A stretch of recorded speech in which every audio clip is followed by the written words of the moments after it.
मेरे प्रिय विद्यार्थियों, मेरे YouTube चैनल के स्टडी ग्रुप 940 पर आप सभी लोगों का बहुत बहुत स्वागत है। आज के वीडियो में हम कक्षा 9 में विषय विज्ञान के महत्वपूर्ण क्वेश्चनों के बारे में चर्चा करेंगे। तो इसमें आप लोगों को 47 या 50 क्वेश्चन के लगभग बताए जाएंगे। तो आप लोग इन क्वेश्चनों को अच्छी तरह से तैयार कर लें और अपनी नोटबुक में नोट कर लें, क्योंकि इन्हीं क्वेश्चनों में से आप लोगों के जो वर्ष त्रैमासिक परीक्षा होंगी, उन परीक्षाओं में पूछे जाने की 100% संभावना रहेगी। तो आप लोग वीडियो को पूरा देखें, साथ ही चैनल को लाइक, सब्सक्राइब और शेयर कमेंट करना ना भूलें, और अपने दोस्तों को भी शेयर कर दीजिए, जिससे वीडियो उन लोगों तक भी पहुंच सके। तो देखते हैं आज के वीडियो का प्रश्न पहला, और इस वीडियो में आप लोगों को प्रत्येक प्रश्न का आंसर भी बताया जाएगा। तो आप लोग जल्दी जल्दी अपनी नोटबुक उठा लें और उसमें नोट करें।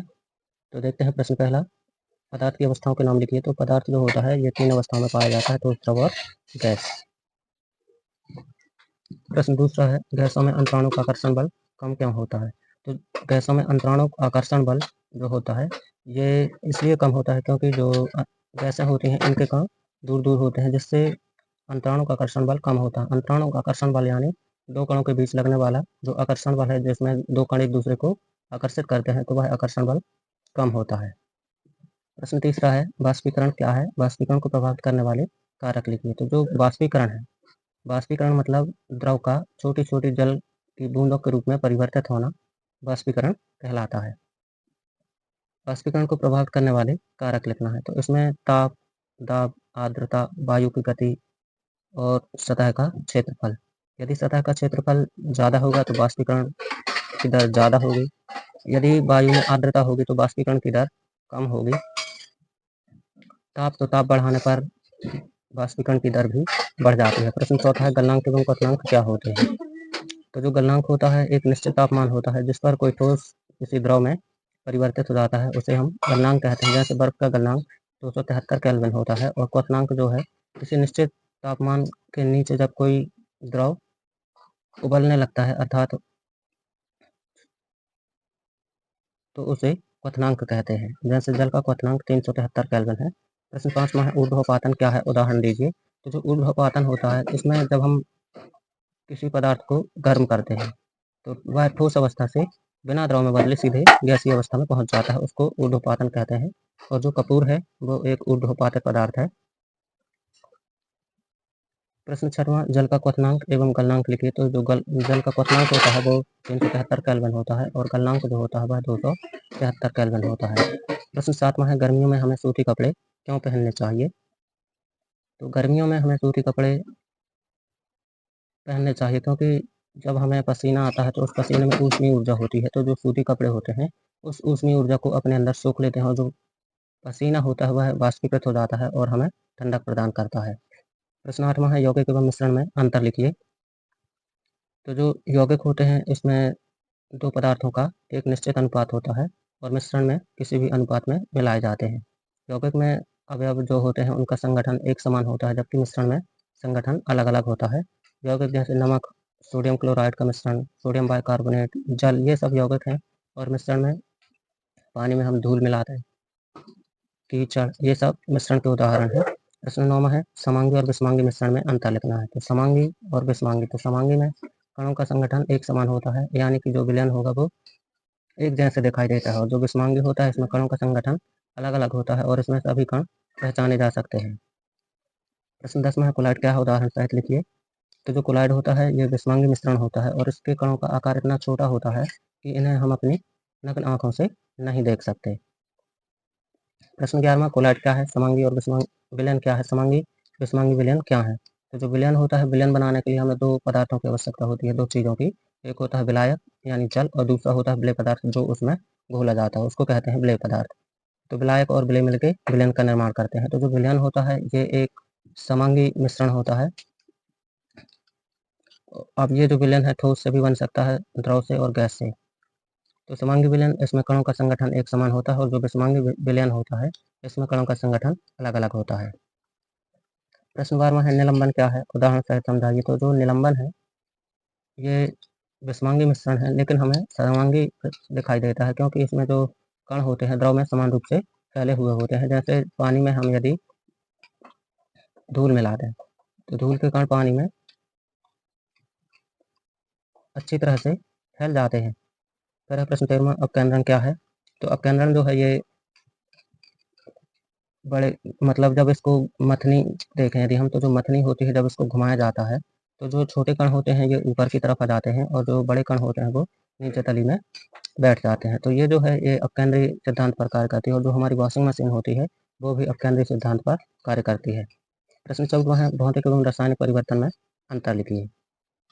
तो जो भौतिक परिवर्तन होता है जब इसमें वस्तु एक अवस्था से दूसरी अवस्था में जाती है, यानी एक रूप से दूसरे रूप में जाती है, तो इसके जो गुण होते हैं ये पूर्व के गुणों को ही धारण करती है।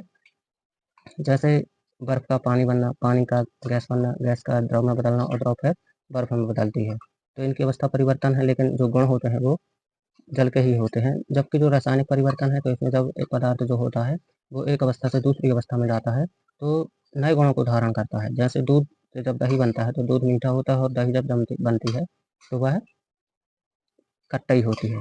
या हम ये कहें कि रासायनिक परिवर्तन में पदार्थ एक अवस्था से दूसरी अवस्था में जब जाता है तो पुनः अपनी अवस्था में वापस नहीं लौट पाता। जबकि भौतिक अवस्था में जब पदार्थ एक अवस्था से दूसरी अवस्था में जाता है तो वह अपनी प्रारंभिक अवस्था में लौट सकता है।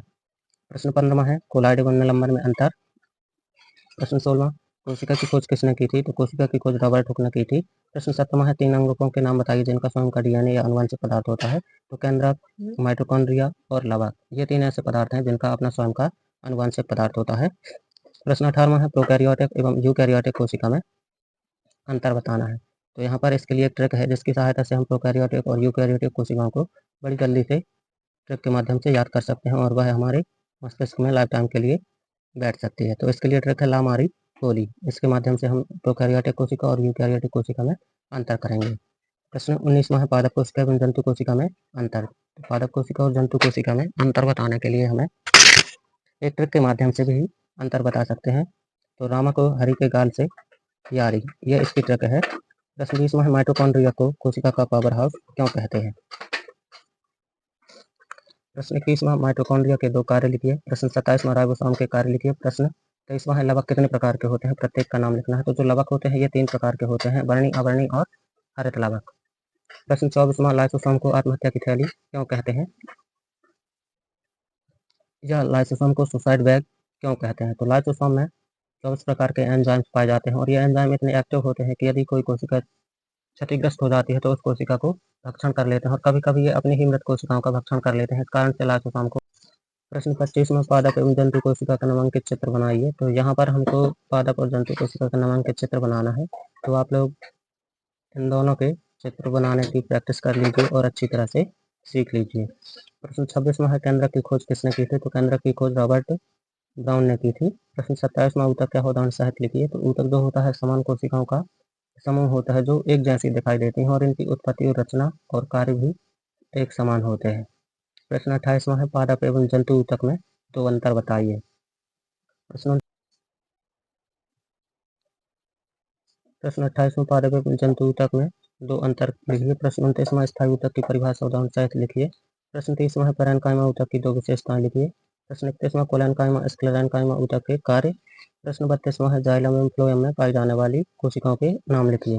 प्रश्न 33वां है, कंकाली पेशी की विशेषताएं। प्रश्न 34वां, जाइलम एवं फ्लोएम में अंतर लिखना है। प्रश्न 35वां, रेखित अरेखित हृदय पेशी की विशेषताएं और इनके क्षेत्र।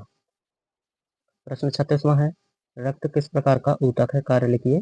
प्रश्न 37वां, नारियल में कौन सा ऊतक पाया जाता है? प्रश्न 38वां, अस्थि एवं उपास्थि में अंतर लिखिए। रक्त किस प्रकार का ऊतक है? कार्य लिखिए। प्रश्न 37वां, नारियल में कौन सा ऊतक पाया जाता है? तो नारियल में दृढ़ ऊतक पाया जाता है।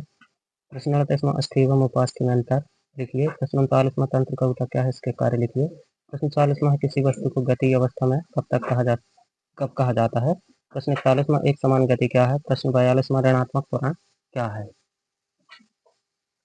प्रश्न 43वां, समान गति और असमान गति का उदाहरण। प्रश्न 44वां, वृत्तीय गति किसे कहते हैं? प्रश्न 45वां, दूरी व विस्थापन में अंतर लिखिए। प्रश्न 46वां, चाल और वेग में अंतर लिखिए। प्रश्न 47वां, औसत चाल क्या है?